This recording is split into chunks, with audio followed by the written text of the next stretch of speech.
The Democracy Forum is a not-for-profit organisation founded in 2009 under the patronage of Baroness Nicholson of Winterbourne. Its principal goal was to work for the furtherance of democracy, peace and the rule of law in order to counter religious fundamentalism and intolerance in our global communities. In an increasingly fractured world, this goal continues to be the driving force behind all of the Forum's activities.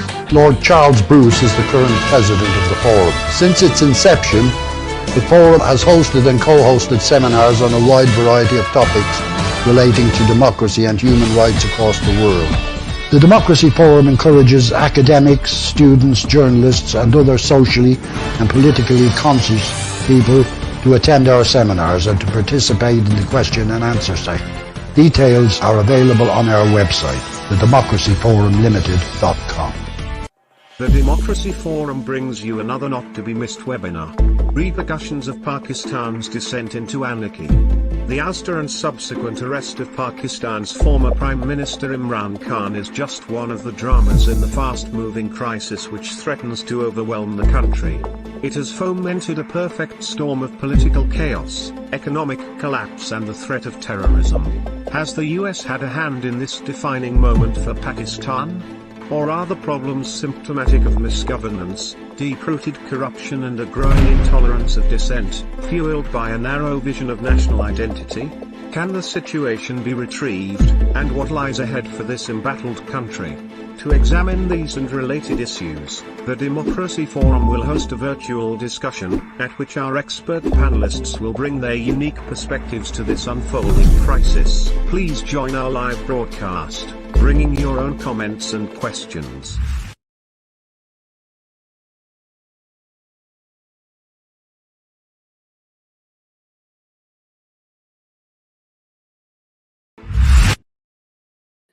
Hello and welcome wherever you are in the world. I am Humphrey Hawksley, your host for this timely Democracy Forum debate on an issue which continues to reverberate as it has done for decades. A nation pivotal to so many global challenges, born out of the violent partition of India, battered by poverty, corruption and weak institutions, a pendulum swinging between military and civilian rule, but with the hand of the military ever present and intervening. The main prism in which much of the outside world sees Pakistan is through protest, war and terrorism. Why is that? Why can't Pakistan move on? And why now cannot a legendary cricketer turned political leader serve out his full term in office without chaos, turbulence, and of course, the military? Our Democracy Forum debate, Repercussions of Pakistan's Descent into Anarchy. To unpack the issues, we have a superb and insightful panel. Pervez Hoodbhoy, Harlan Ullman, Sumrin Kalia, Saeed Badrul Ahsan, Tim Willasey-Wilsey. We have had, as you might notice, a change of panelists in that MJ Akbar has suddenly been called away, and Niloufer Siddiqui, who was going to join us from Albany State University, has been taken ill. We wish her a speedy recovery. The Democracy Forum chair, Barry Gardiner, is hearing the arguments throughout and will sum up with his thoughts at the end. And as always, to give us the background to our debate, we go to the president of the Democracy Forum, Lord Charles Bruce. Lord Bruce, lay out our canvas. Good afternoon. As president of the Democracy Forum, I'd like to welcome you today to the webinar, which we've convened to discuss the consequences of Pakistan's growing political crisis. For those of you who follow our webinars or read our sister magazine, Asian Affairs, Pakistan's failure to develop as a functioning democracy is a regular feature of our panelist scrutiny. So I'm very grateful to the team at TDF for inviting such an eminent group of speakers to participate in the seminar this afternoon to address this issue. And I thank them all for agreeing to take part. And on your behalf, I'd like to thank Humphrey Hawksley for agreeing to moderate the session today. Pakistan is scheduled to hold an election for its National Assembly by October, but amidst a deteriorating political and economic situation, many commentators believe it is very unlikely to be free and fair, further attenuating the already fragile nature of democracy. Taking office in April last year, the incumbent government, the Pakistan Democratic Movement, a ruling coalition of two parties and other partners, led by Prime Minister Shehbaz Sharif, has become increasingly unpopular and has been forced to make unpalatable fiscal reforms as a consequence of reviving a stalled IMF program. The resulting cost of living crisis has given the opposition PTI party, led by Imran Khan, a chance to revive its fortunes through the forthcoming election. But on the 9th of May, Imran Khan was detained on corruption charges by paramilitary troops of the National Accountability Bureau, the NAB, while attending a court hearing in Islamabad. His arrest led to civil disturbances in Punjab and Khyber Pakhtunkhwa, where several people were killed in violent clashes that followed, and several hundred were injured. 2 days later, however, Pakistan's Supreme Court overruled the arrest and ordered Khan's release. The Chief Justice, Umar Atta Bandial, declared that the NAB had acted illegally and their actions had a chilling effect. But the government was quick to condemn the decision of the Chief Justice and let it be known that Khan would be arrested again.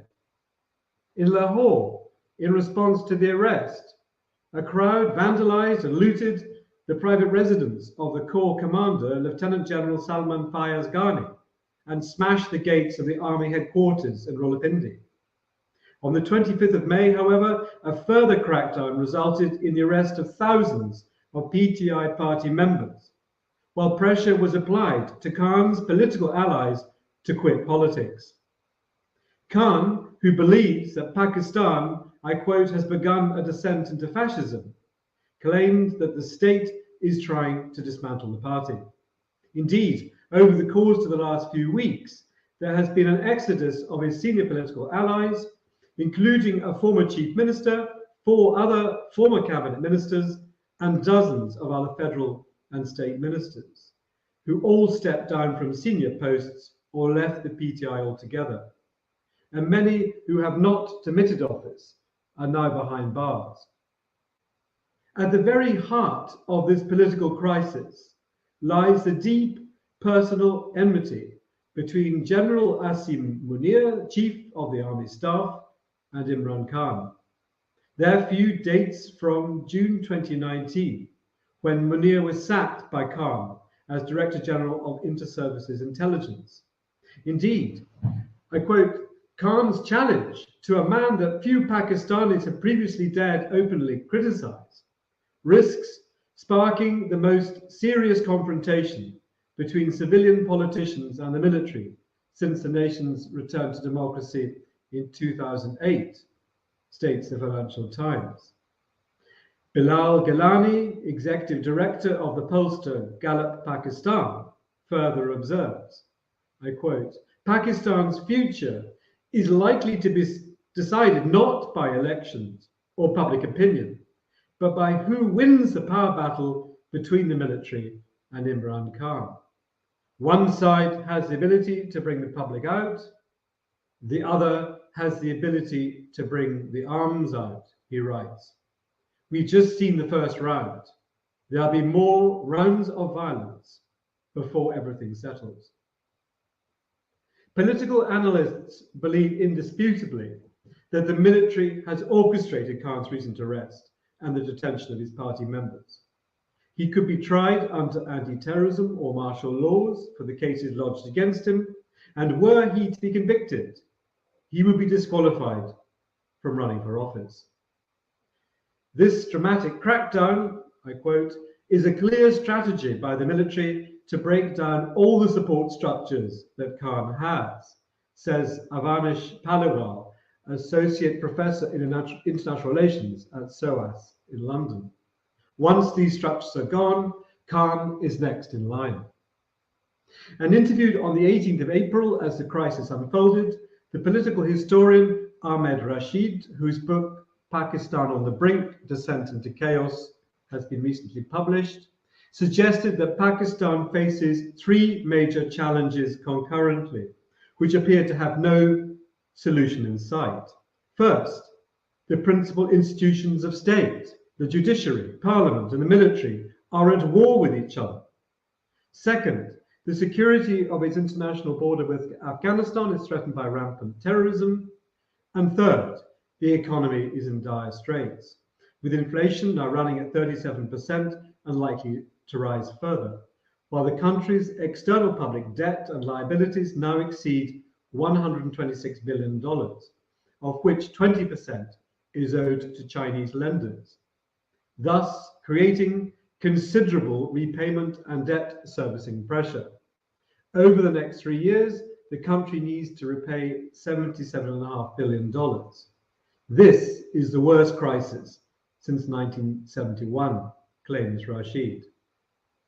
And publishing a guide to the likely outcome for Pakistan's next general election, the Economist Intelligence Unit suggests there is a 70% probability that the PDM coalition under Shehbaz Sharif will retain power, but qualifies its prediction by emphasizing that, I quote, the post-election political dispensation will depend heavily on the military's continuing support. Conversely, a PTI victory, although only a 20% probability, may come about if the Supreme Court's Chief Justice, who is viewed as sympathetic to Mr. Khan, does not convict the former Prime Minister in the judicial cases launched against him, declares the national election to have been rigged, and mandates a fresh election.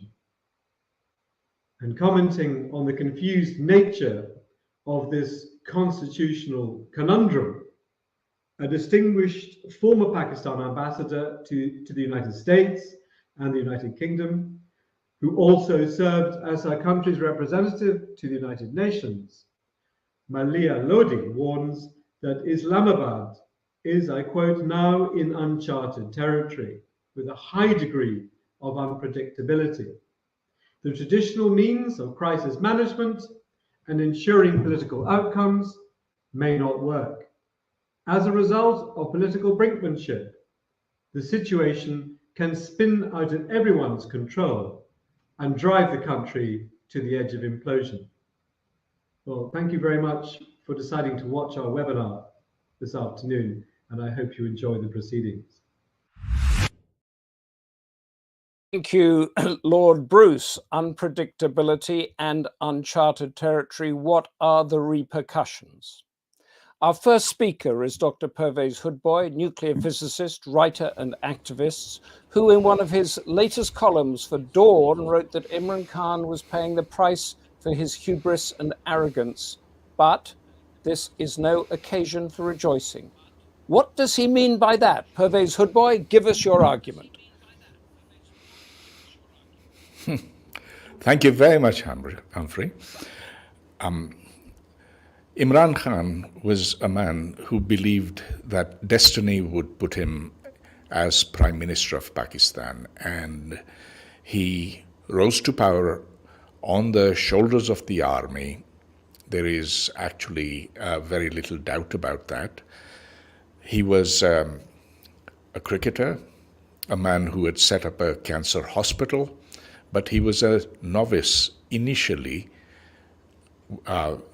before entering politics. The army, seeing that this was a man who shared their values meaning that of Islam. Imran Khan had long been a supporter of the Taliban, and in fact had become known as Taliban Khan. Further, he was anti-Indian, and he was very much involved with the Punjabi establishment, with the Punjabi intelligentsia. And so this made him the ideal candidate, and so we had the army clearly supporting his dharna in Islamabad back in 2013 and then 2017 again, and we had in fact videos of the Director General of the Rangers handing out 1,000 rupee notes to the protesters who had laid siege on Islamabad. So that was what brought him into power. But his 3.5 years in power was a very rough ride because of severe mismanagement, and it was manifest in many different ways. First of all, those he had surrounded himself with were what are known as electables, those who had somehow managed to win elections because they were local power brokers, but they had used their influence to enrich themselves, and this became very clear to the public. Moreover, he had no idea of how to deal with many of the very complex issues, including that of how to deal with the Americans and with the Europeans even more.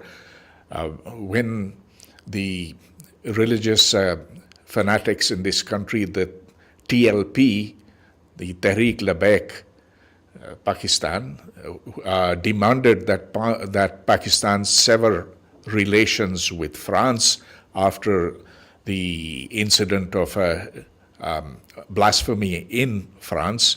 Imran Khan agreed to that and saw the TLP, hosted the TLP leaders in his office, and it was a very difficult situation.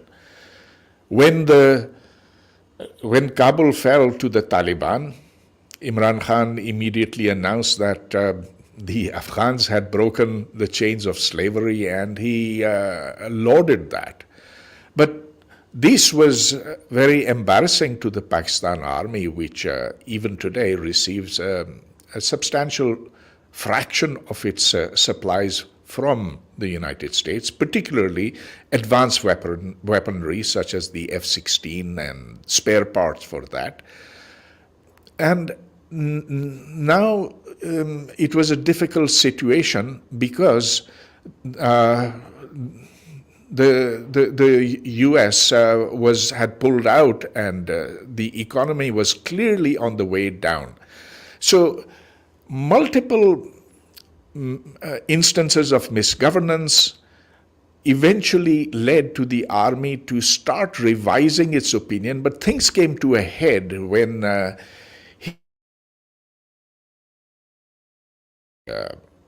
and insisted that his own choice of general be made the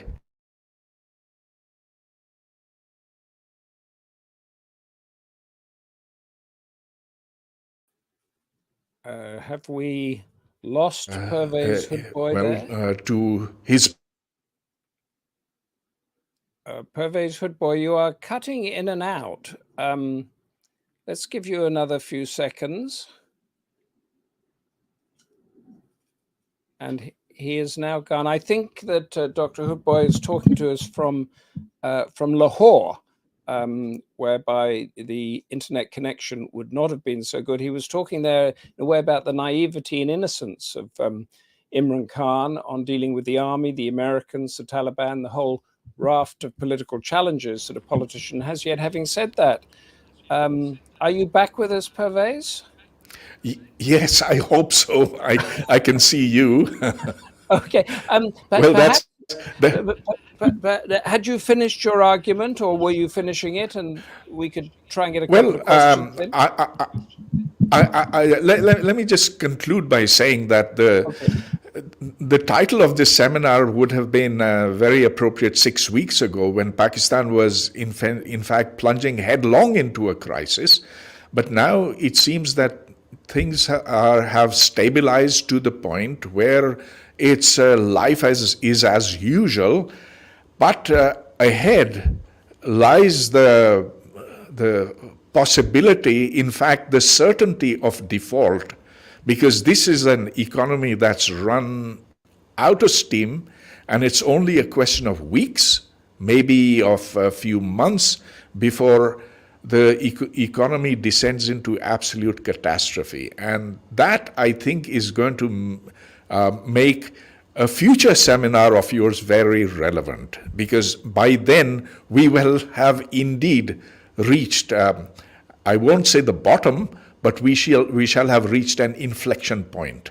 I'd just like to, whilst we've got the line up, just to go a little bit deeper on one of the things you said. You said life is pretty much back to normal now. What is that you've got a former prime minister in jail or being charged with all sorts of things, facing jail? You've got the army back in charge. You've got nothing, no real vision for the country apart from this back and forth. Is it right to call that normal?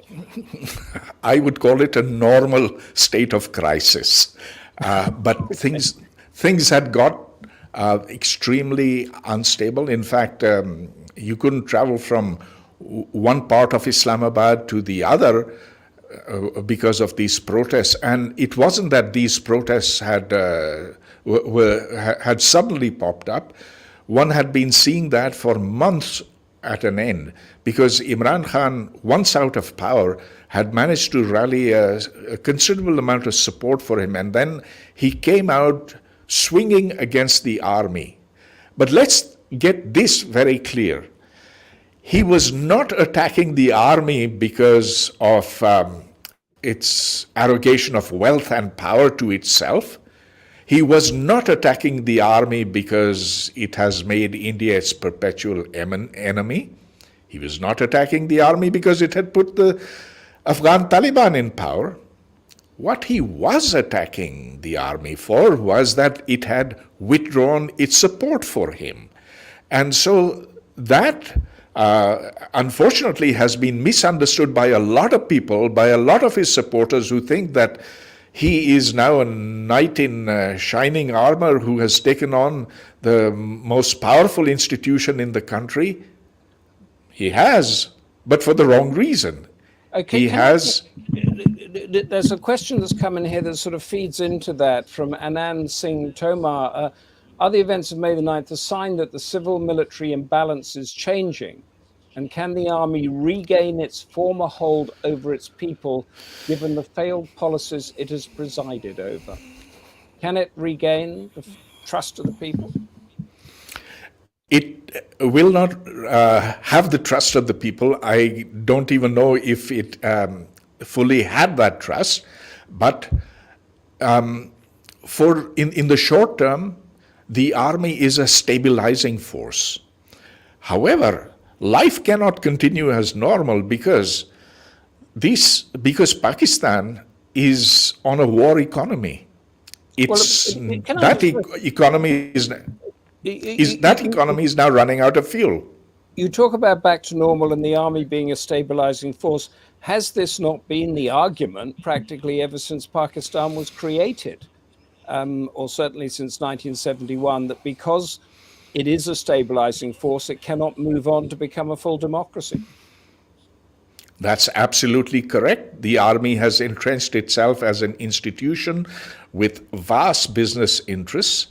It has to have a state of perpetual enmity with India, because without that, there's no reason to sustain such a large army.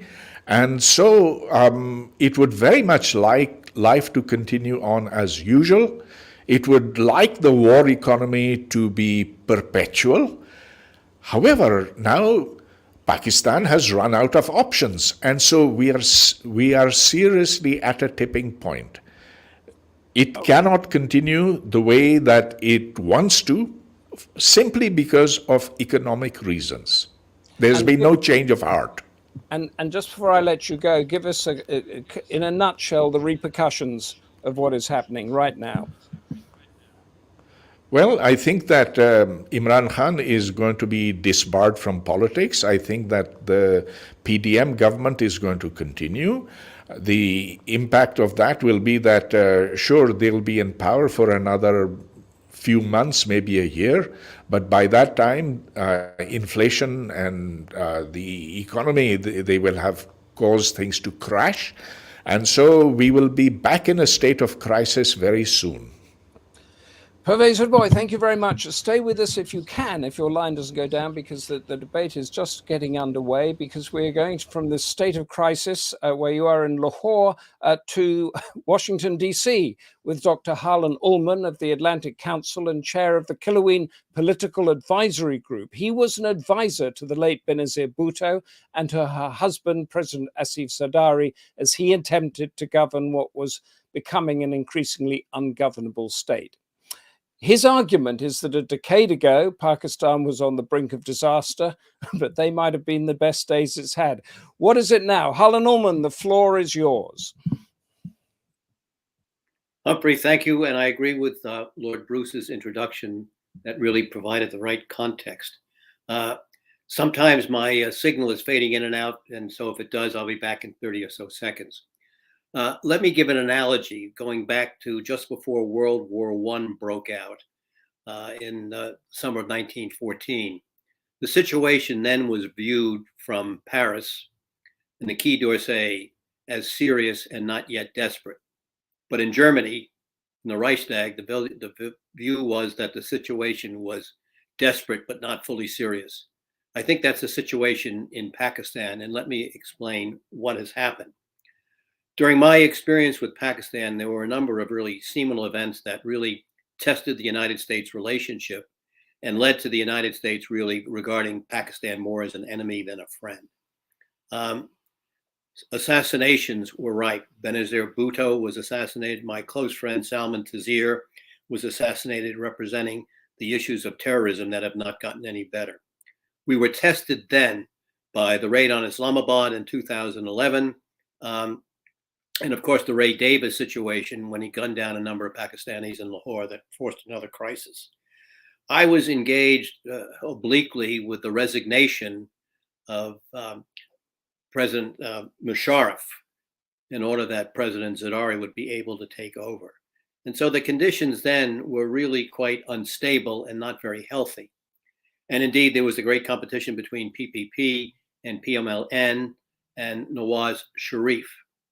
Now, if you compare the situation then to today, I think it's taken a turn for the worse. PPP is less relevant, even though I think that Shahbaz Sharif is a competent manager. And remember, he was a very good governor of, I should say, provincial manager of Punjab. He still is very much in the shadow of his older brother, Nawaz, which is very unfortunate.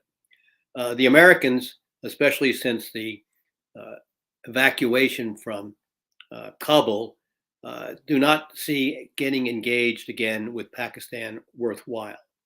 And so now you have this political turmoil.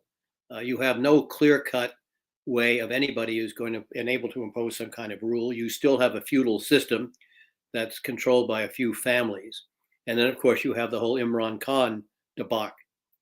Also during that period, you may remember that the Pakistani ambassador to the United States, Hussain Haqqani, was accused of treason and summoned back, where only by a miraculous intervention by the United States was he cleared of charges that were clearly falsely imposed on him.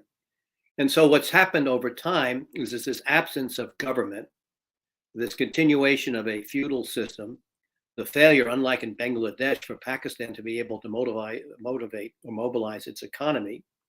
And the fact is that the army, certainly under Kiani, learned its lesson then, that it really didn't want to impose itself on the government because it understood that governing was far, far too difficult and really exceeded the capabilities of the army to do so. Now, today, I think politically it's clear that Pakistan is in absolute crisis. I agree that it looks like that Imran Khan is going to be banned from politics. And so now you have PMLN under Shahbaz, but obviously with his older brother having a controlling interest. PPP, which is less relevant. The country is in financial chaos. The loans and debts that it needs to repay are going to be increasingly difficult, and the economy is not working. So what results from this? And you have a country in chaos. You really don't have any outside forces necessarily that are going to be in support of Pakistan. After all, the United States is now much more interested in India with the so-called Quad, with it, Japan and Australia. China may intervene somewhat, but China is interested beyond Pakistan. And so I do not see any real solutions that are going to improve the situation. Now, one area where I'm less concerned than many is the security of Pakistani nuclear weapons. In many ways, Pakistani nuclear weapons, believe it or not, are more secure given the history than American weapons. But this is going to reemerge as an issue. How the United States is going to deal with this is probably unclear, but I don't think the United States is prepared to intervene. And so, as prior speakers have said, this descent into chaos is no longer a descent. Pakistan is in chaos. I don't see any way of working this out over time.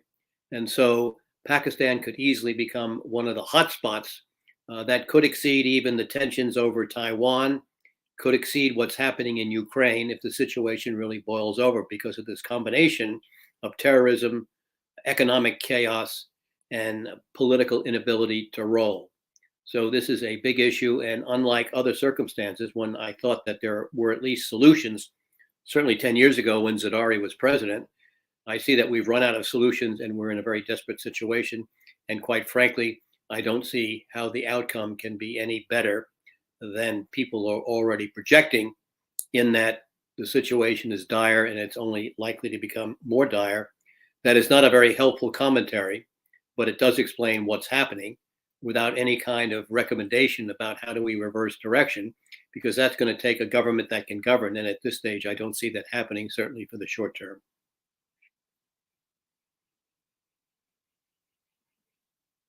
As you were saying, was there a government that could govern, or could you see the possibility of it unfolding as it has done now?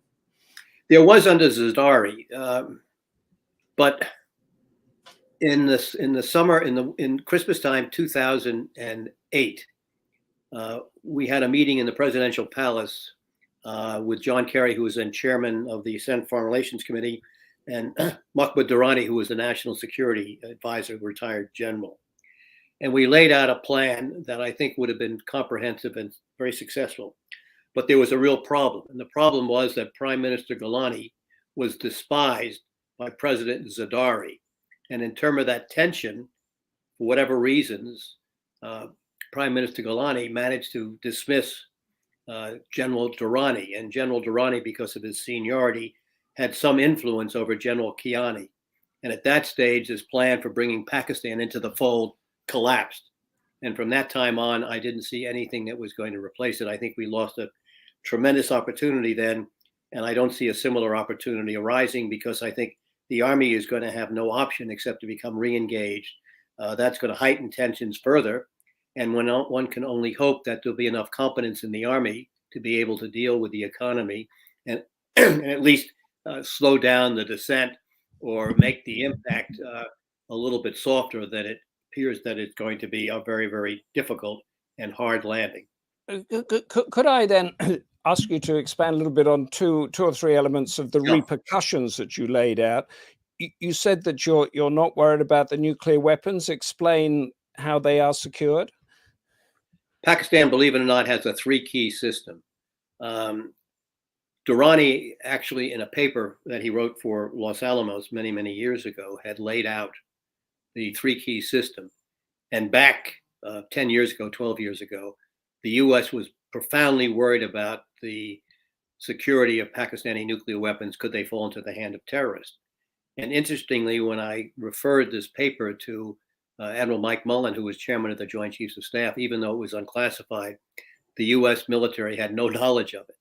But if you go back and review the paper that Durrani wrote, the Pakistani system has three keys. I had a chance to talk with the then director of the nuclear programs. And so I think that their systems are safe right now because the warheads are not mated with the delivery vehicles. But that's going to be a recurring problem. The issue here simply is whether the Army is going to have the competence and the intent and the stomach to step in and try and halt this decline. And whether it has the competence or not to do that remains to be seen. But unfortunately, I see that as the only outcome, Humphrey. And another issue, of course, is when you have a military regime or a society like that, the economy is collapsing. There's the propensity, as we know, to lash out and create a war somewhere or start a war somewhere. How would that unfold with Pakistan in supporting terrorism? They don't have the capability to do that. They don't have the capability to do that. They don't want to get into a dust-up with India. They want to maintain a secure border with Afghanistan. And so obviously ISI, the Inter Service Intelligence Agency, has been very, very close to the Taliban forever, or for a very long time. And so I think that the army wants to minimize any kind of external problems. The last thing they want is to get into a dust-up. What they're going to have to do is to try and deal with a political situation that's untenable, an economy that's disintegrating, and just hope that they'll be able to stitch together enough to keep the country from total disintegration. This is going to be a real test of the Chief of Staff of the Army and ISI and all of its elements. And I just don't know that the United States is interested enough to know what's really going on thoroughly there to see where we can lend a hand. I've been part of a small group here to make the case that we have to get re-engaged with Pakistan, but we're not finding any traction whatsoever for that in the State Department, the Department of Defense, or indeed the White House, which is also very troubling because this is an area that's going to need our attention. But quite frankly, China and Ukraine are taking up all the airspace and all the bandwidth, and you can understand why. One hopes that Secretary of State Tony Blinken's visit with President Xi is trying to put relations back on a better, sounder track. And what's going to happen in Ukraine with the offensive, nobody knows, but those are going to occupy our time, as well as the unfolding presidential elections, which obviously have happened here with the indictments of Donald Trump. And so our attention is not going to be on Pakistan. But I don't think Pakistan has the stomach or any reason to cause some kind of external crisis, because they simply couldn't cope with it. And this could be a larger replay of 1971 and President Yahya Khan's idiocy in sending the troops into what was then East Pakistan. And there's, just before I let you go and move on, there's a couple of questions that you have answered, but I'll say the questions and comment on them. Ajay Pratap Singh Rathore, what is the role of multilateral institutions in brokering peace? You've told us the US isn't interested. Are there any others? None. Nadeem Shah, is Pakistan at a turning point or a point of no return? In between. I think it's closer to a point of no return. This is going to depend upon the role of the army and whether the political parties can deal together. But it's coming awfully close to the point of no return. And there really is no incentive for external powers really to become engaged at this stage, which is also very, very troubling. When the United States was engaged, and it was very, very heavily engaged because of the war in Afghanistan, I don't see any kind of righting moment from external forces that's going to be able to put Pakistan, I won't say back together, but certainly change the course so it's not in such a very delicate and difficult position. But I'm not optimistic. So Pakistan's on its own, which brings us, thank you, Harlan Ullman, very much for that. Please stay with us because we're going to have a back and forth as we go on. Dr. Sumrin Kalia from the Institute of Global Prosperity at University College London is a specialist in the way that Islamist movements strengthen and weaken civil society. She is going to share with us the role Pakistan's civil society can play in the current crisis, because as we've just heard, Pakistan is pretty much on its own in this one. Sumrin Kalia, give us your thoughts.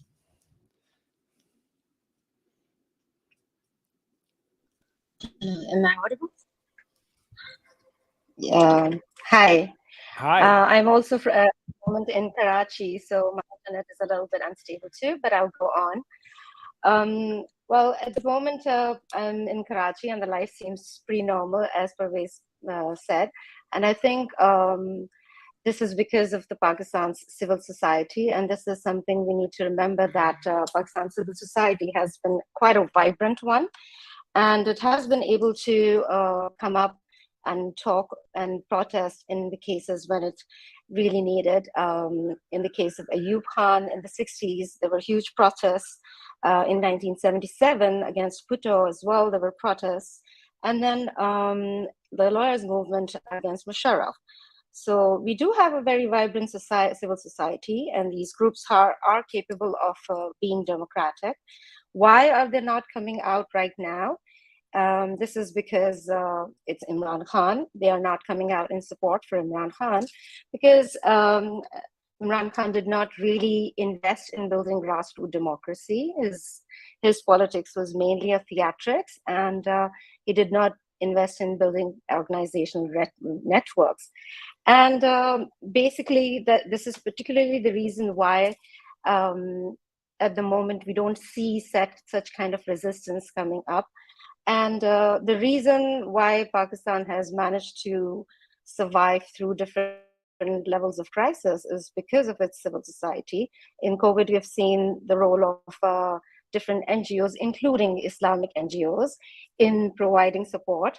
So while we keep stressing that Islam is a kind of only useful for terrorism, that's really not the way it is. It has really been able to provide grassroots support to people, organizations which are driven by the agenda of service.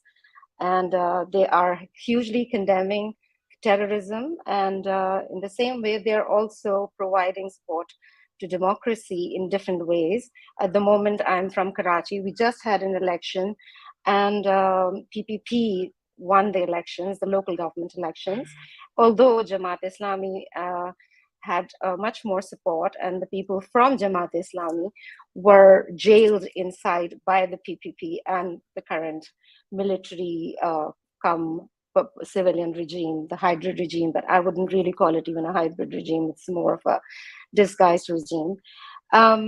So the thing is that there is a problem of the state, which has not been able to really connect down to the level of the people. And the real problem then is because when people are not heard, then they listen to these kind of populist voices like Imran Khan, and may also go into radicalism because the state does not respond. And I believe there are three things that there can be still done to improve and find a way out. And I have confidence in Pakistan's civil society's ability to move out.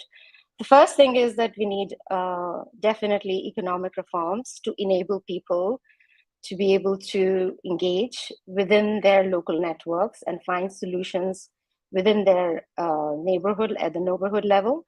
And this has been demonstrated earlier as well as during COVID, I mentioned.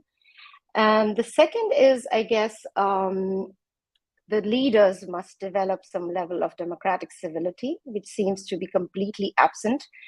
And this is also something that we need to remember, that Pakistanis don't support violent extremism. I'm from Karachi, and MQM is an example. It was led by an ethnic populist leader, and it had a lot of support for a very long time. But then as soon as the party became violent, people did withdraw their support from the party. And yes, there are still some people which support MQM, but this is also because MQM delivered and has eventually been turning less violent over time. But now the way, as it has already been mentioned, that the way things work, the democratic voices are continuously suppressed, and it is one of the reasons why we don't see Pakistan really marching towards democracy. The reason why military continues to be able to have a control over the country is because of the fact that there are certain things that the military has done which enable it to reach the people. I'll give you the example of the Local Government Act, which was passed during Musharraf's time in 2001. During that time, because of the fact that the power was devolved from the top, from the center to the local governments, and although this was not a full devolution of power, it was not fiscal, it was partly political. And despite that, during the 10 years of Musharraf, the Human Development Index rose by 18.9% from 2000 to 2007 at the time when this Local Government Act was in effect. And this corresponds to an average of 2.7%. But then since 2010, it has gone up only by 0.68%, which is very low. So you can imagine that it's not a problem only of terrorism or Islamism or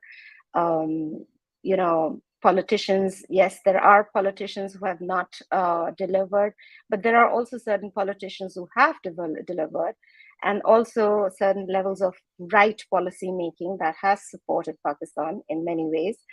And it is a matter of political will at the moment, and which I find at the moment very much missing.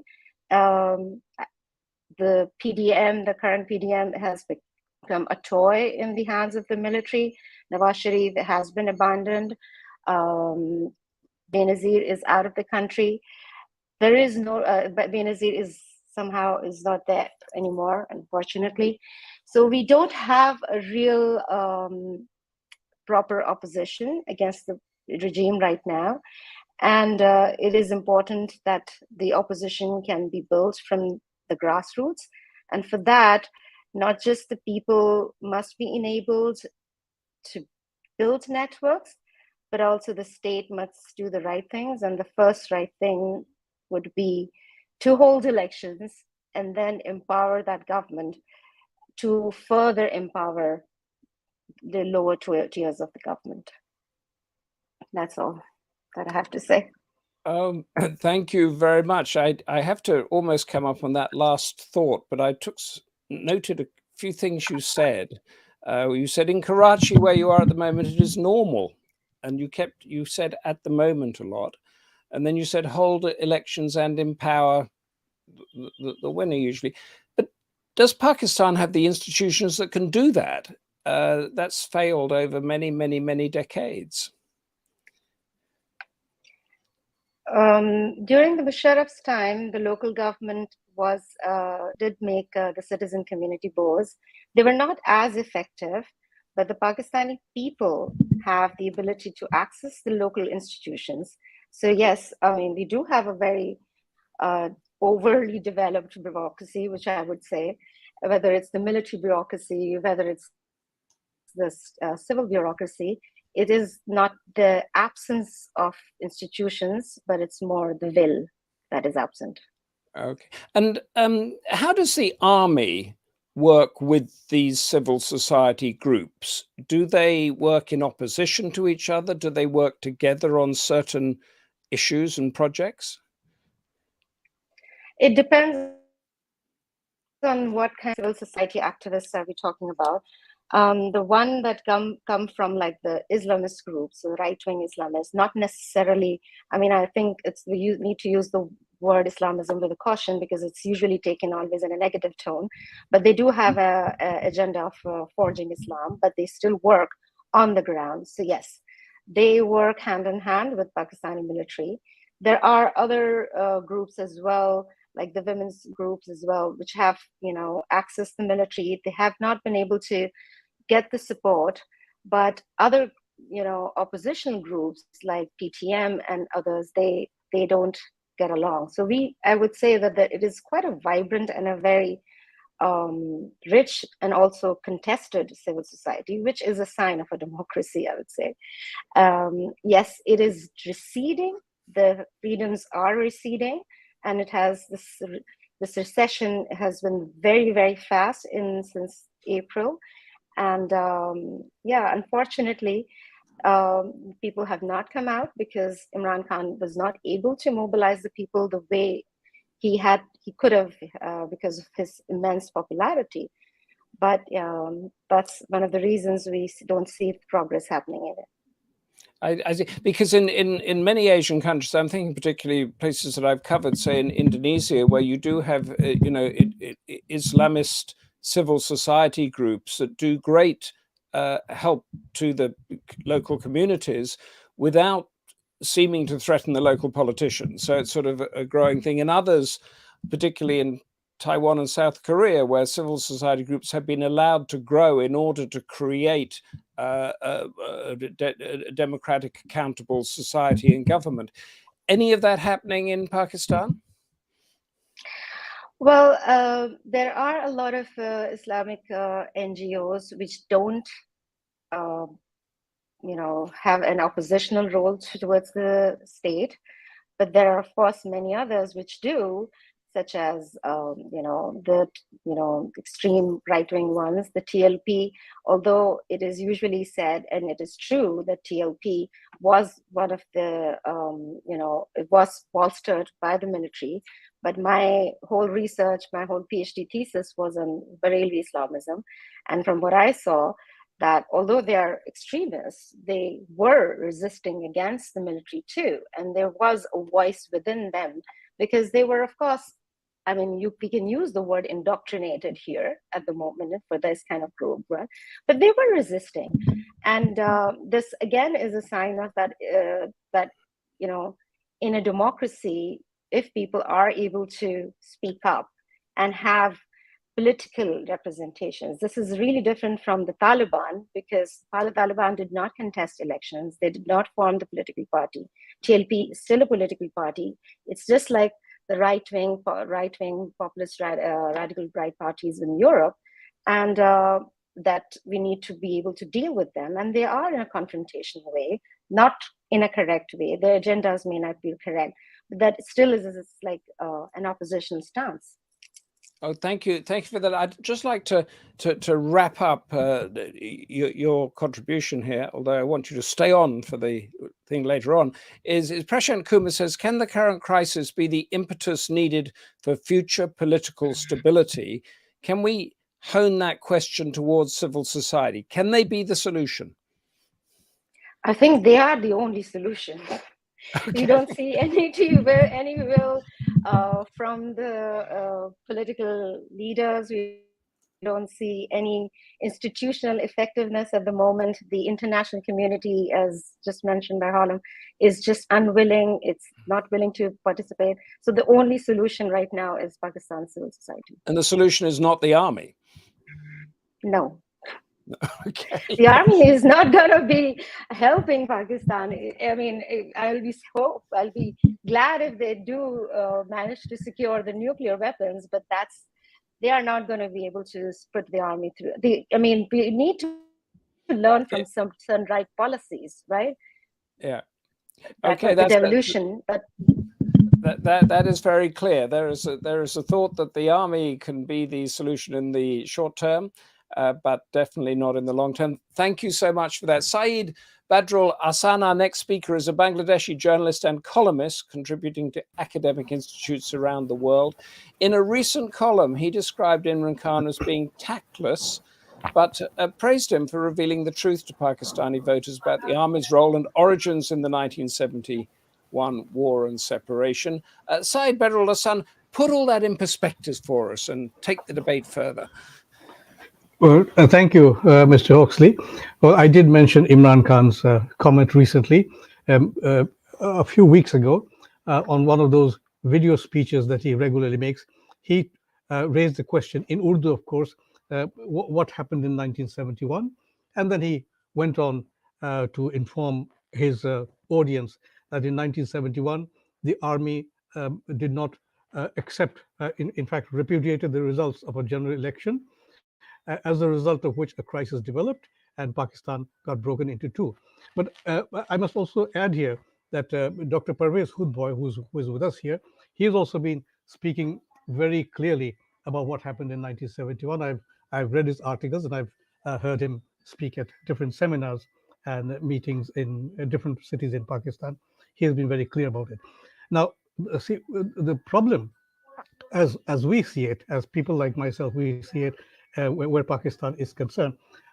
If you go back to Imran Khan's comment on the election results of 1971 and the ramifications of those elections, it was Pakistan's first general election in nearly 24 years of its existence at that till that point of time, and the country simply got divided. It got broken up, because of certain factors. One was, of course, the immediate factor was the refusal of the minority Pakistan People's Party, led by Mr. Zulfikar Ali Bhutto, to attend the National Assembly session, because they did not agree. Mr. Bhutto wanted some accommodation, some agreement with Sheikh Mujibur Rahman, the leader of the majority party, before he could attend the session. One thing led to another. And earlier, before this crisis developed in 1971, General Yahya Khan, the second military ruler in Pakistan's history, he had traveled to Dhaka after the election, and on his way back to Karachi, on his way back to Rawalpindi by way of Karachi, he had told newsmen that Pakistan's economic problems will be inherited by Sheikh Mujibur Rahman, who will take office as Pakistan's next prime minister. That didn't happen, and we know the rest. So this is when we talk of elections in Pakistan. See, this 1971 crisis comes to mind. But let's also note here that elections in Pakistan have been a very unfortunate story. The very first election in Pakistan, that too took place on the provincial level in what was then East Bengal, or later became East Pakistan and today's Bangladesh. It was in 1954 when a combined opposition called the United Front, in Bengali it was called the Jukto Front, in English it was the United Front, which was led by such politicians, leading political figures as Mr. Hussain Shahid Sorwardi, then A.K. Fazlul Haq and Maulana Bhashani. They routed the Muslim League, which was then in office in office as the provincial government in Dhaka. That election took place in March 1954. Barely 2 months later, in May, the government, the cabinet that was formed, was dismissed by the central government, which was located in Karachi at that time. Islamabad had not yet come up. So this was the beginning of Pakistan's unfortunate journey as far as elections were concerned. And then we had, of course, it was expected that with the adoption of Pakistan's first constitution in 1956. Imagine, say, 9 years after Pakistan's creation, it took 9 years for a constitution to be framed, to be formulated and adopted by the Constituent Assembly in 1956. But that constitution didn't survive more than 2 years. In 1958, martial law was imposed on the country by the president at that time, Major General Iskandar Mirza, and the army chief, General Ayub Khan. Of course, Ayub Khan, within 20 days of the declaration of martial law, overthrew, saw General Mirza go into exile, and he took over charge as both president and chief marshal administrator. Now, this 1958 was significant, is a significant point in Pakistan's history, because it was expected that in early 1959, Pakistan would have its first general election. But this imposition of martial law aborted that process, that possibility. And what Ayub Khan did in his own time, he framed a constitution in 1962, under which he introduced a political system called basic democracy, through which 80,000 members, or basic Democrats as they were called, 80,000 members, each divided from the two wings of Pakistan. West Pakistan would have 40,000 basic Democrats, East Pakistan would have 40,000 basic Democrats, and these 80,000 people, rather than the entire population of Pakistan, the adult population of Pakistan, these 80,000 people would elect the president of the country and would elect the provincial assemblies, would elect the National Assembly. So that was a blow to democracy. And of course, there were protests at that time. And of course, Ayub Khan couldn't survive those protests. He ruled for a decade, and then he was forced out to a mass, what we call a mass upsurge in both East and West Pakistan. And he went. And then, of course, the 1971 election came. And but before that, Ayub Khan, through his basic Democrats, he got himself formally elected as president in January 1965, when he defeated Miss Fatima Jinnah, the sister of Pakistan's founder, Muhammad Ali Jinnah. So these things have gone on. And then after 1971, the first election that Pakistan, what remained of Pakistan, the West Pakistan, what used to be West Pakistan, but by then had become the remainder of Pakistan, East Pakistan had become Bangladesh. In March 1977, just consider the image. In March 1977, there were two general elections in the subcontinent, in South Asia. One in India, March 1977, when the Congress party, led by Prime Minister Indira Gandhi, lost badly and went out of office. In Pakistan, The elections were held under Prime Minister Zulfikar Ali Bhutto, but then the rigging was to an extent where mass protests developed against Mr. Bhutto's government, and eventually it was his own army which forced him out. Of course, but before that time, before Mr. Bhutto was overthrown on July 5, 1977, he had apparently reached an agreement with the opposition on conducting new elections, but then that chance never came. In 1988, when Benazir Bhutto succeeded in achieving not a majority, but having a party become the largest single party in the National Assembly, it took days, even weeks, for her to get into office because the army, Pakistan army, led by General Aslam Beg at that time. Aslam Beg had succeeded General Zia, who died in a crash, in a mysterious plane crash in 1988.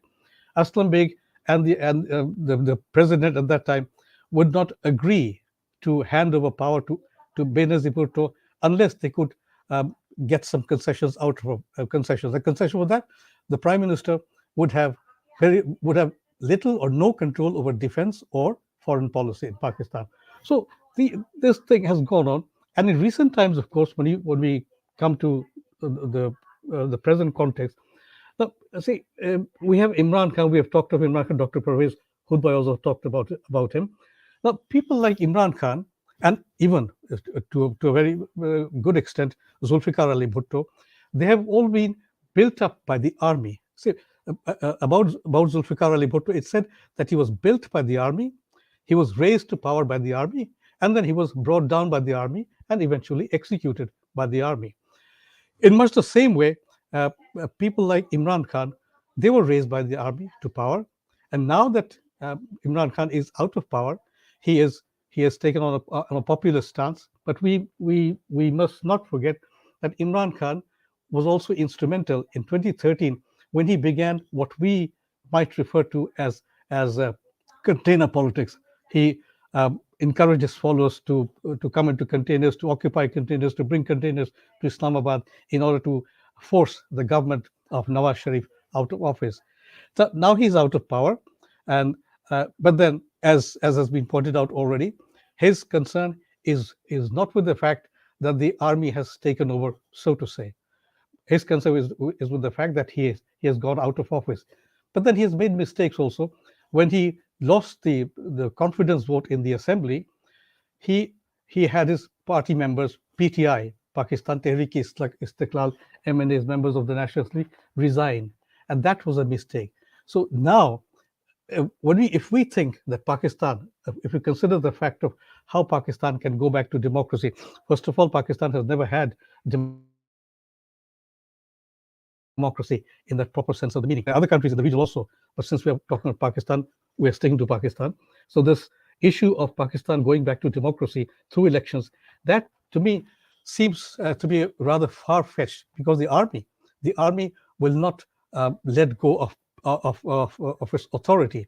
And the way the PTI is being dismantled, the way its leading figures are being pressured to leave the party, and they have left the party. Now, this is another curious situation in the country. In the past, also in Pakistan's history, let's say from through the 1950s and 1960s, all the way up to 1971, military rulers put pressure on political leaders, like, for example, the Awami League in what used to be East Pakistan. But then the Awami League stayed intact as a political party.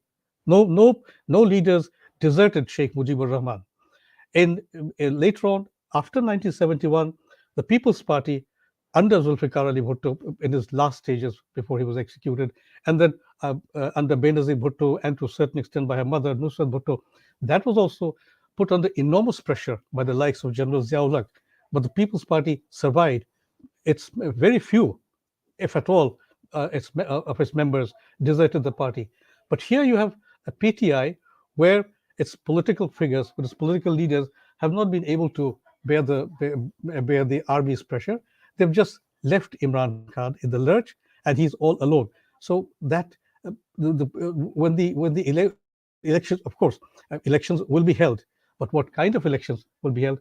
to what extent the Election Commission will be able to establish its authority, whether that election will be acceptable, that is the question. The army, one can be sure that the army will not let go of its hold on politics. Thank you. So thank you so much for that fantastically contextual and encapsulating précis. And nothing substantive seems to have changed to bring Pakistan into a sort of modern age where things happen. But the Pakistani leaders at the moment, whoever they represent, the army, civil society, we know, or the political elite, do they see this as a disastrous journey that you just described? Or do they justify it? The people who are in office today? Yes, the people that you and your colleagues talk to. Do they see this as a disaster? The politicians who hold office in Pakistan say they are in office, but they are not in power. So obviously, they would like to have a situation created through which they can be elected to office. Now they're more or less an interim government. But I think, as one of our participants pointed out, this government may last a few months, maybe a year. But then behind this government, there will always be the army. See, without the Pakistan army, so far, politics has not progressed, or if I say politics has always regressed. So that's the situation. And is it just finally, what are the repercussions of this? And do you agree that Pakistan is descending into anarchy? Well, I wouldn't go to that extent to say that Pakistan is descending into anarchy, because we can derive some kind of hope, some kind of optimism from the movement which Imran Khan's followers have put up after his arrest. Now his followers have now been silenced, as has Imran Khan himself been silenced. But this is a temporary situation. I think the army has also become conscious of its limitations, because for the first time in Pakistan's history, if you leave out East Pakistan or Bangladesh, that was a different case altogether. Bengalis rebelled against the Pakistan army. But within Pakistan itself, this is for the first time that the civilian population has erupted in anger. The army will keep that in mind, even if it goes for a military trial of Imran Khan and his PTI people. But the army will from now on bear in mind the fact that it cannot go on taking a position against the people. Thank you for that, because that your last thought merges beautifully into our final panelist. The debate is going to continue after that, though. Tim Willasey-Wilsey is visiting professor at King's College London and a former diplomat posted to Pakistan. He is going to explain how the army is far less comfortable in this crisis as would appear. Tim Willasey-Wilsey, tell us what you know. Thanks very much. Well, military coups are usually mounted to remove sitting governments. The events of Pakistan of 9th of May and since have been designed to prevent a former Prime Minister Imran Khan and his opposition party from contesting the election. So here we are, a big difference. This is the army acting against an opposition party, not against the government. In fact, we still have a democratic government in charge in Islamabad.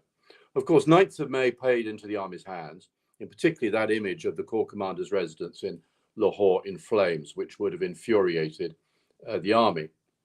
Imran was able to give an interview to Newsweek the day after the 9th of May. Actually, there's quite a lot of good sense in the interview, but he did continue to peddle this conspiracy theory about the so-called cipher telegram and the allegations that the United States were trying to oust him. Now, this is pretty irresponsible stuff, because Imran knows perfectly well that the cipher telegram was not a coup against him. But he's played this, as he does, as a populist leader, which he is. He plays it to his base to whip up support for himself. Interesting, therefore, to think why the international community has not been outraged at the army's clampdown on the PTI and Imran Khan. I think there are a couple of reasons. Firstly, the one I've mentioned already, there is a functioning civilian-led government in Pakistan. So this isn't a coup, this is an action against an opposition an opposition party. Secondly, Pakistan is a seriously important country. In power, people, very, very young country. I think average age is something like 26. It's extraordinary.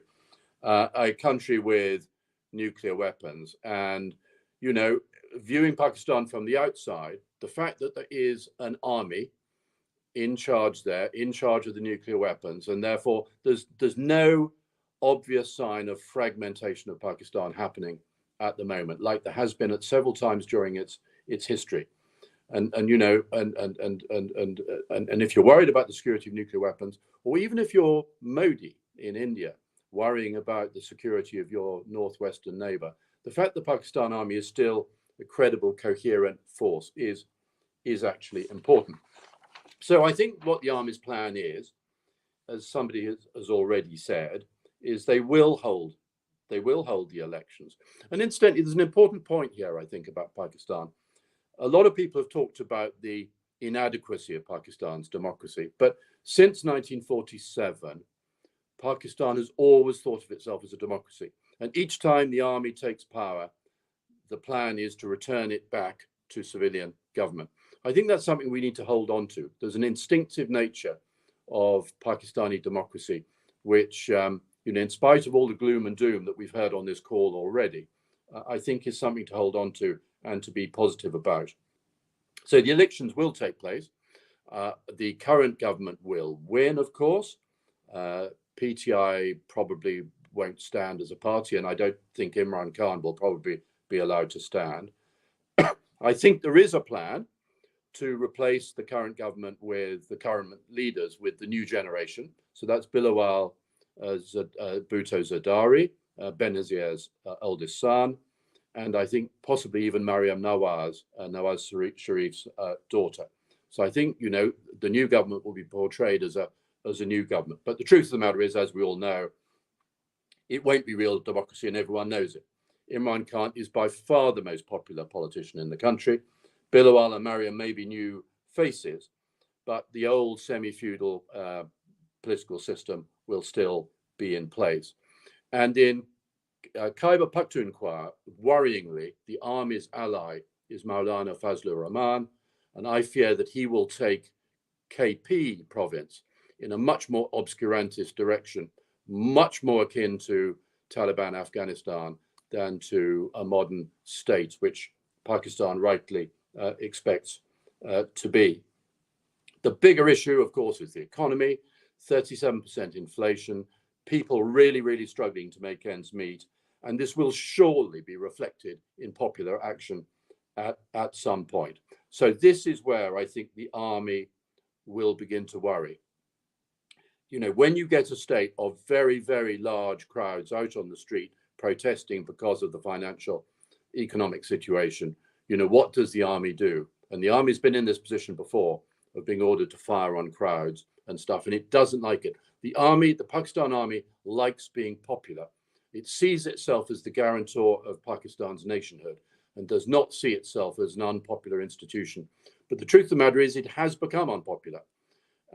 It partly blames Imran Khan for his populist comments, for his anti-army stand, which you know he often takes. And as I think Pervez Hoodbhoy said, he's often been a tactless leader. Asim Munir is a new chief of army staff. He's not very experienced. He's not like Kiani was or Rahil Sharif or Bajwa. He's new, and there's a couple of worrying aspects of developments within the Pakistan army. Certainly when I lived in Pakistan and in the previous years, the chief of army staff was primus inter pares. He was the leader amongst the corps commanders. But the corps commanders conference was a seriously almost quasi-democratic institution. To give you an example, the first corps commanders conference after 9/11 attacks, Musharraf says in his own autobiography, he got a lot of opposition from corps commanders in that meeting and only narrowly won out as the chief of army staff. That seems to have gone in Pakistan. The Pakistan army chief now seems to be totally dominant in the corps commanders conference, which means that he's not able to listen to wiser heads or more experienced heads who can sort of suggest that he operates in in a different way. I think there's another interesting thing about the Pakistan, which is the Pakistan army, which is the demographics have changed. Even when I lived in Pakistan in the 1990s, the sons of the Islamabad, Lahore, and Karachi elites would go into the army and would find their way up and would become majors and colonels and eventually generals. So you had a sort of upper middle class, the same class as the political class and the business class in the Pakistan army. That's no longer the case. Those people don't go, they go to university in the United States and UK, they go abroad now. They don't serve in the Pakistan army. So the Pakistan army is now, the officer corps is a different demographic from the political class. And I think that there is a danger in my mind that leads to an antagonistic relationship towards politicians and an antagonistic relationship towards the people. And I think there's a real worry in my mind that in the medium term, the Pakistan army stops becoming the sort of guarantor of Pakistan nationhood, which is what it is or what it has been, and becomes something altogether more hostile, something more like Burma or Syria or Algeria. And I think, you know, medium term, that is a source of concern. Thank you for leaving us with that. It's a bit of an edge of your seat page turner, that one, and you've gone through at the end very brilliantly, I think, saying how the actual class of officer is changing in the Pakistan army, and that as guarantors of the nation, they could end up like the junta in Burma or something like that. I just want to go back before I want you to expand on that in a moment, but if you could go back with it was what Pervez Hoodbhoy said at the beginning about Imran Khan, that he was naive and over innocent perhaps and tactless dealing with the army, the Taliban and America. Is not the point of democracy in a way that perhaps an outsider does get elected, but the institutions are strong enough to ensure that his personal naivety doesn't impact on the country? That's a fascinating one. So, you know, let's think about Donald Trump. You know, that was an interesting case. You know, of a man who won power, and the theory was that the Washington elite would hold him in check, and the Washington elite was unable to hold him in check. And it seems to me, you know, this is a structural problem we have at the moment. For whatever the reasons are that we now have a range of populist leaders around the world, they divide into two categories. You've got the smart ones who know how to act, like Narendra Modi and Erdogan. I mean, they may not be particularly attractive, but they are smart. And then you have, you know, the Bolsonaros, the Trumps, the Boris Johnsons, and you have Imran Khan. And now Imran Khan, you know, Imran Khan has always been a populist. He's never been the brightest of people. He's very charismatic in many ways. He's a famous cricketer. But if you look at his record, and I thought Pervez Hoodbhoy was absolutely right, what he said to him, you know, his indiscretion about calling bin Laden a martyr, his indiscretion about the Taliban, what Imran sees as openness, other people see as irritating comments and offensive comments. So, you know, he's created quite a bit of the animosity that has now ranged against him. And I think that's part of the problem. But I think, Humphrey, you're right. This problem of what we do about these populist leaders who we elect, but then become a problem, and that the sort of state mechanisms fail to control them, I think is a real problem. And just finally, this scenario you painted of a different style of Pakistan army with a different character or class of officer, and then the Burma and Syria things. Can you expand on that a bit? Yeah, I mean, I knew very well a man called Brigadier Niaz, who was probably better known to most people as an advisor to President Musharraf. And when he was a much younger officer, he was given orders. This is in under the Bhutto regime. He was given orders to fire on a crowd in Lahore, and he refused to fire, as did one other brother officer, I think. And as a result of that, he was dismissed from the army, but sort of achieved sort of hero status. Here was a man, a Pakistan army officer, who refused to fire on the crowd, and he became sufficiently popular that Pervez Musharraf was happy to have him as his previous advisor. You've got to be a person of some substance to make a decision like that, and possibly even have a little bit of personal family wealth to, you know, take the fact that you're going to lose your job as a Pakistan army officer. Now the question is, and I don't know the answer to this, but the new breed of Pakistan army officer, no longer from the middle class and the upper middle class, but from the lower middle class, you know, do they have that sort of culture that gives them, you know, the ability to turn down an unpopular order, for example? That is a very good point. I'm going to give you a question from Philip Bowman that introduces China into this, and then I would like to go around the panel with the same question or the same issue. Philip Bowman's exact question is, why does the panel believe China has stayed silent on the military crackdown and the ousting of Khan? We've touched on this a bit, but what could or is China's role in all of this? Well, I think that's a relatively easy one. I mean, China's not interested in democracy. I mean, for very obvious reasons. If you're China, the only organization that really matters in Pakistan is the army. And why is China particularly concerned about Pakistan at the moment? It's particularly concerned about what it calls the East Turkestan group, which is inside Afghanistan. Actually, a significant number of Uyghur militants inside Afghanistan. And the Pakistanis had said to China, don't worry, when we get our guys in power in Kabul, we'll be able to deliver all these terrorists back to you. So, you know, the idea is the Uyghurs would be delivered back to China and the Pakistan terrorists would be delivered back to Pakistan. What happened when the Taliban got into power in Kabul is they said, well, we're not going to deliver on any of that. And so the Uyghurs are perfectly safe inside Afghanistan, as indeed are the Pakistani terrorist groups. So you know, if you're China, you want to stay close to the army and sort out this major problem. Right. That goes into two questions, which I'd like to bring in Pervez Hoodbhoy now. Thank you, Tim Willasey-Wilsey. We'll come back to you for a final repercussions answer, I hope, towards the end. But Pervez Hoodbhoy, give us your angle on the China element and also the things that Tim mentioned that have come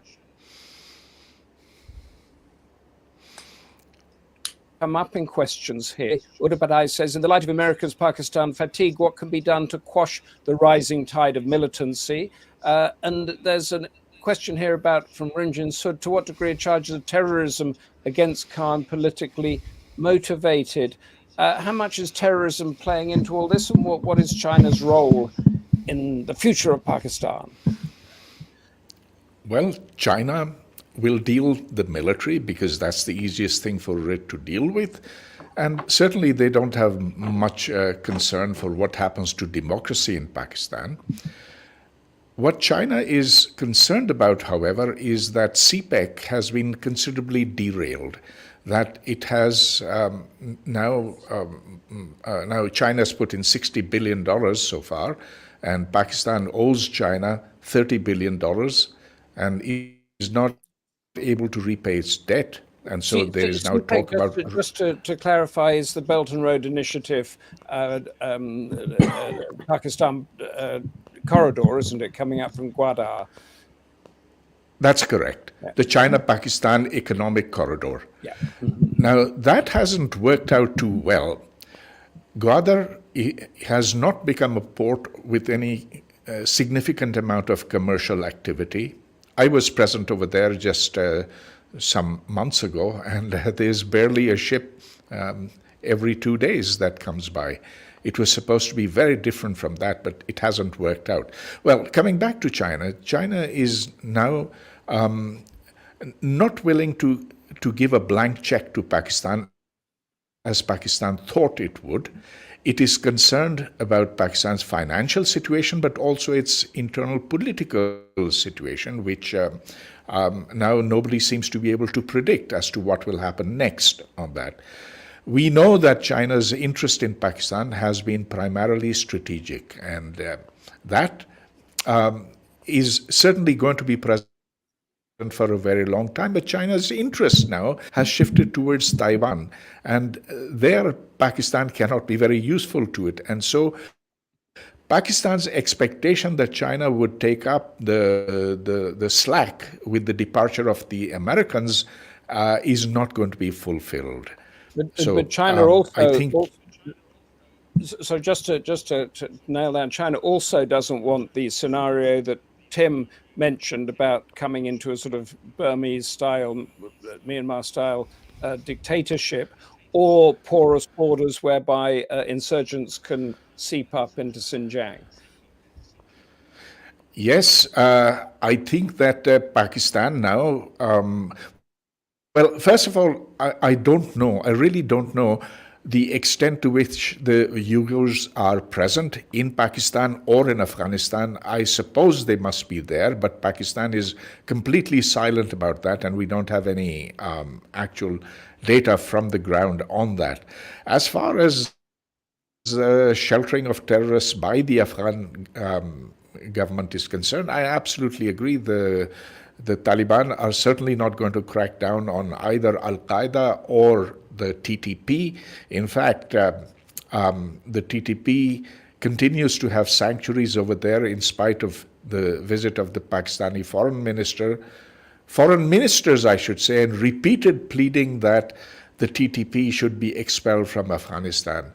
Their attacks are continuing by the day, and that's creating a situation of destabilization in the border areas with Afghanistan. So, Pervez Hoodbhoy, thank you so much for that. Dr. Harlan Ullman, China's role, and give us a thought on militancy in Pakistan as well. Harlan Ullman? Harlan Ullman has... China's role is going to be, I think, minimal. Military sales, supporting the military, and as a potential counterweight to India. But the focus really is now on the Middle East and the Gulf in particular. China is much more concerned about expanding markets. As you know, it's got a naval base establishing in the Gulf region. What it's done to arrange a limited peace between Saudi Arabia and Iran is quite remarkable. So I think Pakistan is taking a back seat. I would like to shift the conversation a little bit to the military, however, because for a while it seemed that the military was increasingly inhabited by people with beards.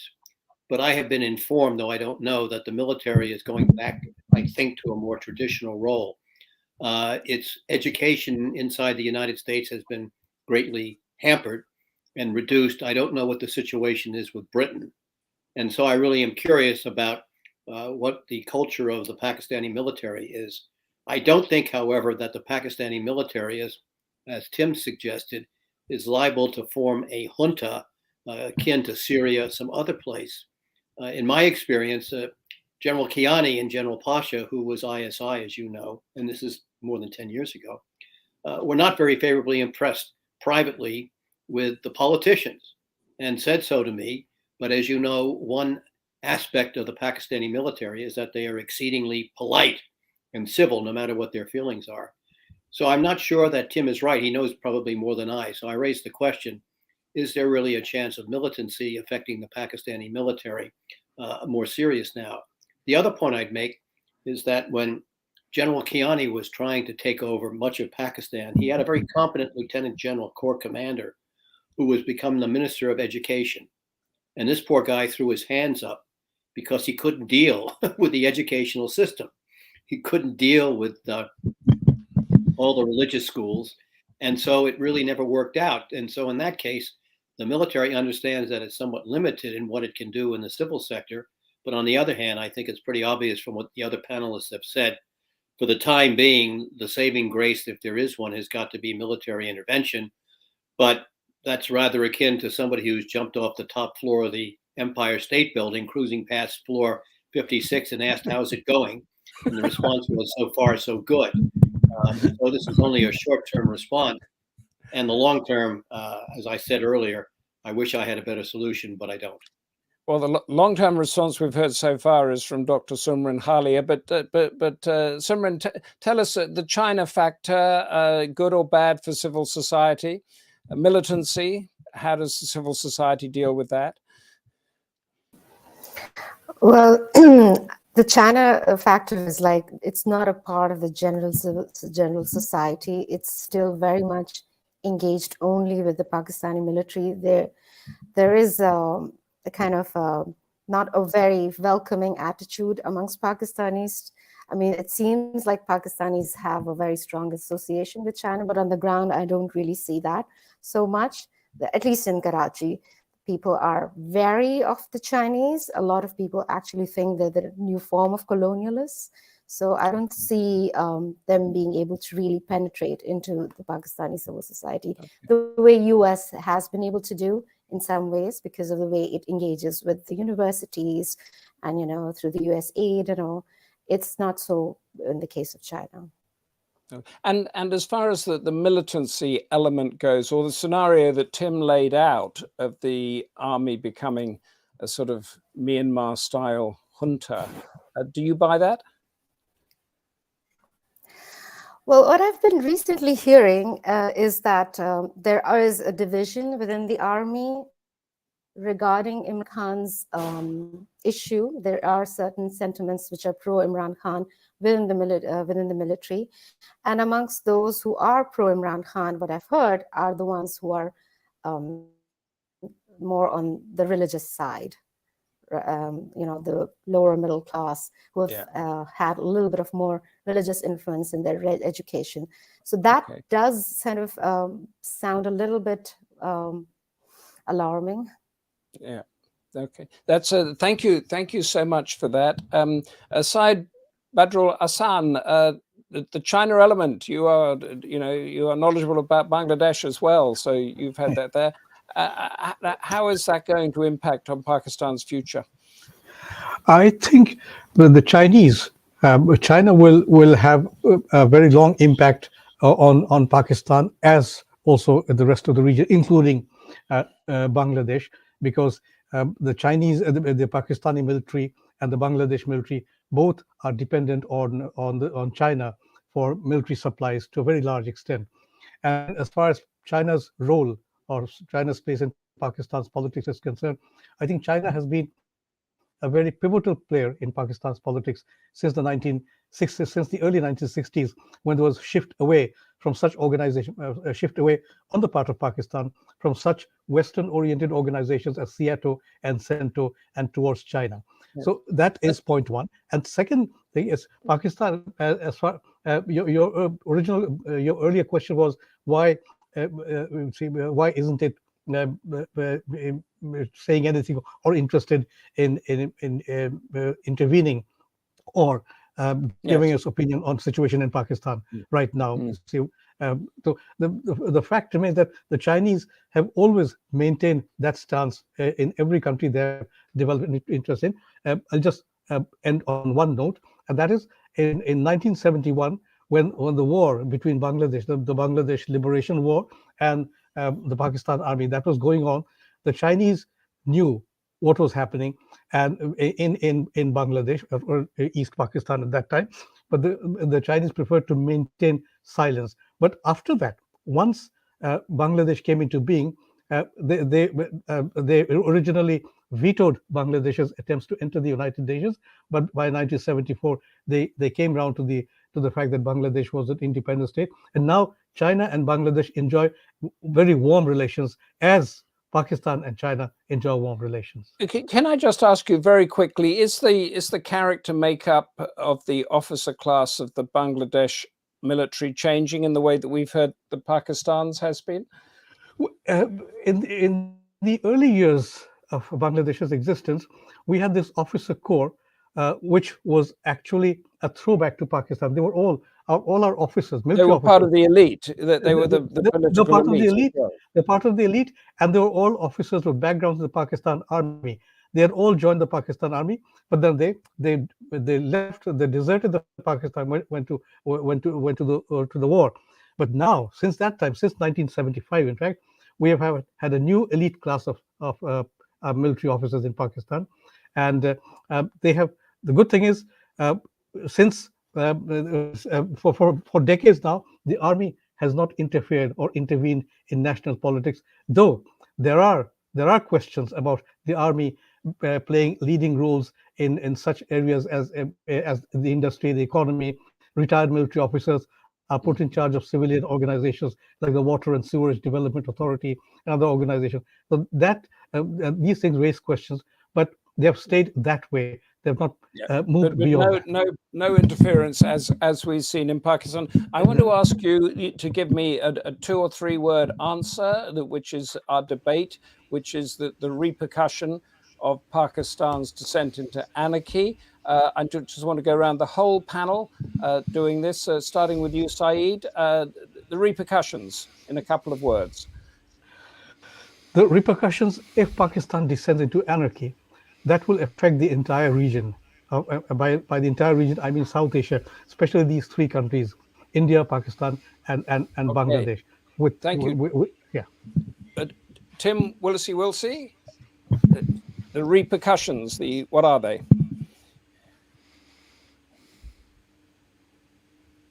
Tim has gone. Okay, Pervez, give us 3 words. Pervez Hoodbhoy. More misery for the people. Dr. Harlan Ullman.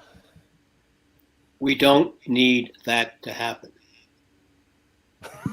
Okay, that's we don't need that to happen. This is still dropping off the Empire State Building. Dr. Sumrin Kalia, 3 words on repercussions. The poor will continue to suffer, and they will suffer even more. It's more about the poor. About the poor. Very, very good one. Tim, you are back. 3 words on repercussions, and you've gone again. Tim, are you with us? It fears not that Tim is not with us. So now is the time as we draw to the end. Sorry to miss you there, Tim. One last chance. No. Now's the time as we draw to the end of our Democracy Forum debate to bring in the assessment of our chair, Barry Gardiner, MP, a veteran of political upheavals, both home and abroad, where prime ministers are thrown out mid-term, and he's deeply knowledgeable about Pakistan. Barry, what do you make of our discussion? Humphrey, thank you very much. I mean, you talk about prime ministers getting thrown out mid-term. Of course, this afternoon, the parliament here has been debating a former prime minister who was thrown out mid-term, actually throwing himself out of parliament. So I've been missing that fun, but I've had much joy listening to our panel this afternoon. Let me try and do a run through. Charles spoke of really this long-term failure to operate as a functioning democracy. He said that the forthcoming elections in September were unlikely to be free and fair. He went into the business with Imran Khan and the Supreme Court overruling the arrest, but the government then condemning the judgment. He said that Pakistan's future will be decided by who wins between Khan and the military, and that the military obviously orchestrated Khan's arrest and to a certain extent the downfall. And he spoke of 3 challenges. The fact that the judiciary, the legislature, and the military were in conflict, rampant terrorism, and inflation and debt, the economic crisis. 70% chance, he said, of the PDM probably retaining power, 20% the judiciary declaring the election rigged, and Khan innocent. We then came to Dr. Hoodbhoy, Pervez Hoodbhoy, who I've enjoyed listening to on many previous occasions and again today, spoke of, went to the heart of it actually when he spoke of Khan paying the price for his own arrogance, and that he'd come to power with the support of the army and his support of Taliban and his hatred for India. Talked about him hosting the TLP, demanding severance of relations with France, and the rather jejune missteps which he has made as a political leader because of his unwise populism. He said that things may have now stabilized, but that economic catastrophe awaits. To a certain extent, he said, and Dr. Kalia agreed, I think, when she also backed up the fact that life to a certain extent is back to normal. The army is in charge, a former prime minister is being accused of corruption, and the economy is in chaos. And you, in your subsequent questioning, Humphrey, said, well, goodness me, that's some form of normality. If that's what's normal, then it's really a dire state of chaos. He failed to attack the army for its own corruption, was the point that Pervez made. Khan, in attacking the army, was really only trying to protect himself and blamed them for the attack on him. He wasn't actually making what should have been the incisive attack upon the way in which the ISI and the army, the military in Pakistan, has corrupted the whole of the polity all the way through Pakistan's existence. And he spoke of the vast business interests that the army has, and the need to perpetuate the war economy, that war economy that keeps the army as powerful as it is. Harlan Ullman spoke of the times when assassinations were rife and the days of General Musharraf. He talked about the feudal system, how power and economic power were concentrated really in the hands of a very few families, and said the country simply cannot repay its debts. The US has now turned its engagement away from Pakistan to India and the Quad. When questioned on the role of China, I'm not sure where he was on that actually, but I think it's an interesting question as to how China, and again you came back at this when you asked our panelists at the end. He was very clear though on nuclear security, and when challenged he gave good grounds for that in terms of the tripartite lock on the system. And critically, I think, said there was no desire on the part of the army to have an external crisis, given the disintegrating nature of the economy. Again, re-emphasized the fact that the USA is really no longer interested, and it would seem no one else is either. Said that China and Ukraine had taken up all the US's airspace, in effect, and that I think his final remark was that Pakistan as a polity was at the point of no return. Dr. Kalia said that civil society is vibrant, and she clearly sees this as an area of hope, an area of possibility, and said how the protests were exerting influence. She said they don't support Khan as he did not invest in civil society. So in a sense, I felt that was a bit having one's cake and eat it, because they are protesting about what's happened to him, but they don't actually necessarily support him and all that he has stood for. I thought it was very perceptive when she said his politics were mainly theatrics. She spoke about the PPP in Karachi jailing Jamal al-Islamia, sorry, excuse my tongue-tiedness, even though they had more support. And this way in which really democracy, civil society and democracy sit very uneasily together. She mentioned 3 solutions, but I'm afraid I only caught 2 of them. One was the economic reform that was necessary at a local level. The other was the leaders needing to develop democratic civility.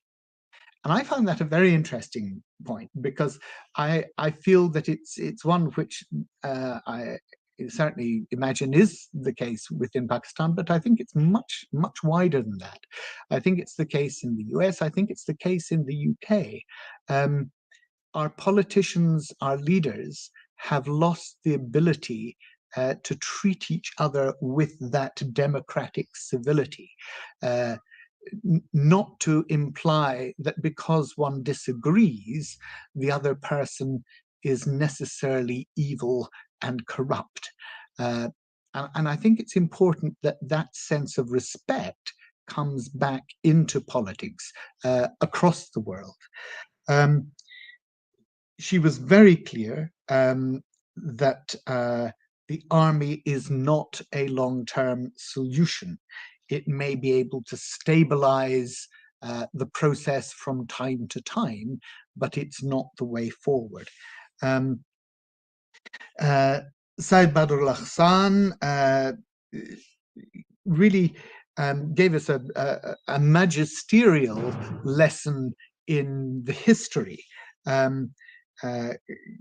Pointed out that in 71, the army refused to accept the election results, the first general election, breaking up the country, 9 years to get a constitution, lasting 2 years before martial law. Spoke of the power given to what is an incredibly small number of people, the 80,000 that he spoke of, to determine who should be in power. Spoke of the 77 Indira Gandhi losing in an India, the democratic will, Bhutto's rigged election in the same year. He made the point that the army will not let go of its hold on politics, and said Pakistan is not descending into anarchy. He had hope in Khan's followers and thinks the army realizes it can't keep taking a position against the people. Now, Tim Willasey-Wilsey, fascinating point. Not a coup, he said. The army is against the opposition, Khan, and it's not a coup because they're actually against the opposition. Now, I would really like to engage with Tim on this, because is it not worse than a coup? Because what's happening is a complete undermining of due process. The very possibility of opposition being destroyed in that way, that is fundamental to the organization of any democracy. Whether you like the opposition or you don't like the opposition, where you think that their analysis of what's wrong with the country is correct or not, the very fact that the army is destroying the capacity to have that democratic dialogue, I think is deeply, deeply worrying. And he said the army plan to hold the election, and each time the army takes power, it's with a view to handing back to democracy. Now, I have to say, this took me back to Robert Bolt. I'm sure many of you will remember that wonderful play, A Man for All Seasons, where there is the again, very similar situation here. You have the fundamental challenge of a religious state, and where Thomas More is challenging Roper and says, so now you give Roper says, so now you give the devil the benefit of law. And Moore replies, yes, what would you do? Cut a great road through the law to get after the devil? Roper says, yes, I'd cut down every law in England to do that. And that's when Moore delivers what is the wonderful speech in the whole play. And he says, oh, and when the last law was down and the devil turned round on you, where would you hide, Roper? The laws all being flat. This country is planted thick with laws from coast to coast, man's laws and God's. And if you cut them down, and you're just the man to do it, do you really think you could stand upright in the winds that would blow then? And it seems to me that that's the position that Pakistan is in. It's where the laws, the democratic norms are lost and the winds are blowing around, and it's not clear that anyone is going to be able to stand. I'll leave it there. Barry, thank you very much for that telling Man for All Seasons comparison that you gave us. But before we close, given that you might be the ruling party of our great nation soon, and you've just seen a populist prime minister get voted out of parliament, the repercussions that we're talking of in Pakistan that we've heard from Harlan, militancy, nuclear weapons and all of that, do we in Britain have the bandwidth or any influence to do anything about it?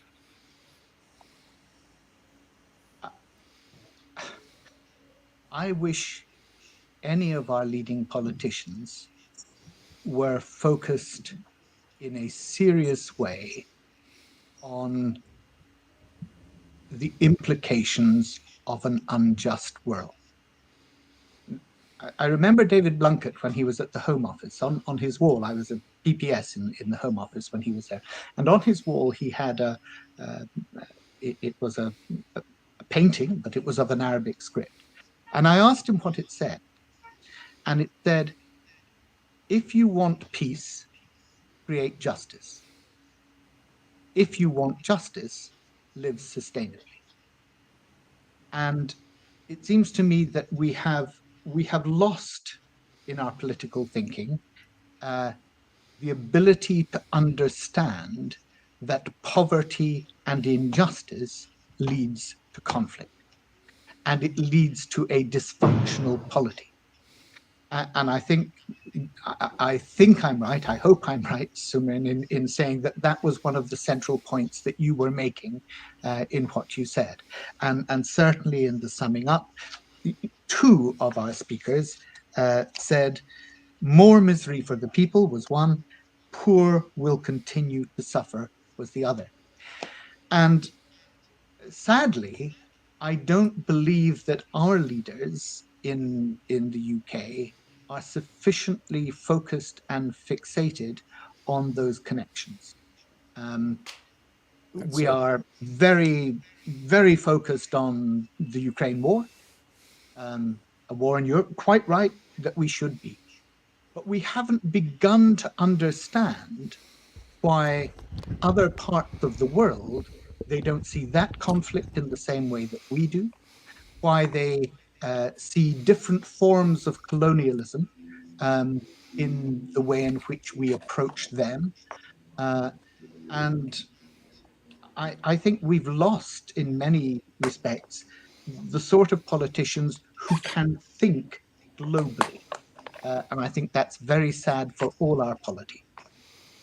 Thank you. Another sobering thought from this sobering debate that we've had, and a couple of comments in that Dr. Harlan Ullman has written Actually, Thomas More applies more to the US.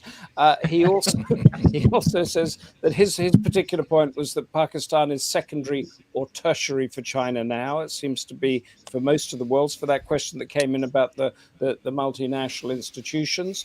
And Tim Willasey-Wilsey, who we lost on that final point about repercussions, says that his point was not the Pakistan army will become like Burma, but that they fear becoming unpopular and acting against the crowd, which could lead to an antagonistic relationship with the people, as in Burma or in Syria. From being the protectors, they become the oppressors, and that is it. Thank you. We are out of time. Read more about all these issues and much more in our sister magazine, Asian Affairs, if anybody can see that. In the latest issue, we delve into the G7 and the Global South, and much insight there too into Pakistan. Join us, please, for our next Democracy Forum debate, which is Wednesday, July the 26th, at China's growing inroads into South Asia.